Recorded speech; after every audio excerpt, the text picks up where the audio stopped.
ఒకటే బాగా గుర్తుపెట్టుకోండి, వాళ్ళు ఎవరైనా కానీ మన దగ్గరకు వచ్చి లేని కాని మాటలు చెప్పడం మాటలు ఎవరి గురించి చెబుతున్నాడు అంటే ఒకటి అసూయతోనని చెప్పాలి, రెండు అధికారం కోసమైనా చెప్పాలి, గర్వంతోనని చెప్పాలి, అపార్థం చేసుకుని చెప్పాలి. అందుకే తొందరపడి ఎవరు ఏది చెప్పినా నమ్మొద్దు. చరిత్రలో తప్పు చేసి పాడైపోయిన వారి కంటే చెప్పుడు మాటలు విని పాడైపోయిన వారి సంఖ్య చరిత్రలో ఎక్కువ.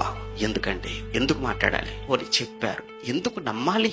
నీ కాపరి పైన, సేవకుడి పైన, లేదా భార్య పైన, భర్త వ్యక్తిత్వం పైన, భార్య వ్యక్తిత్వం పైన నమ్మకం ఉన్నప్పుడు ఎవరైనా ఏదైనా మన దగ్గరకు వచ్చి మాట్లాడుతున్నప్పుడు షటా, నా భార్య గురించి మాట్లాడే అధికారం నీకు లేదురా.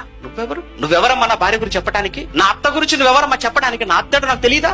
ఒకవేళ ఏదో కోపంతో ఆవిడ అన్నది, మళ్ళా తర్వాత తిరిగి కలిసిపోతాం. కోడల కోసం ఎవరైనా మాట్లాడుతున్నప్పుడు అంతే మాట్లాడాలి. అత్త కూడా నిజంగా మీకు నమ్మకం ఉన్నప్పుడు, వారి వ్యక్తిత్వం మీద మీకు నమ్మకం ఉన్నప్పుడు ఎవరైనా తప్పుగా మాట్లాడితే ఎందుకంటే మనం సహిస్తాం. ఇంక విషయం చెప్పంటారా, తప్పుడు మాటలను మనం వింటున్నప్పుడు, చెప్పుడు మాటలను మనం అలానే విని ఊకొడుతున్నాము అనంటే వారు చెబుతున్న చెప్పుడు మాటలను మనము కూడా అంగీకరించిన వాళ్ళం అవుతాం. అవునో కాదు మీరు ఆలోచించుకుని ఒక్కసారి ప్రాక్టికల్ గా. అంటే ప్రోత్సహించటం, వాడు విన్నాడు కదా అని చెప్పి ఇదే మాటలు మరొకరి దగ్గరికి వెళ్ళిపోతాడు, అక్కడ విన్నారు కదా అని చెప్పి మరొకరి దగ్గరికి వెళ్ళిపోతాడు.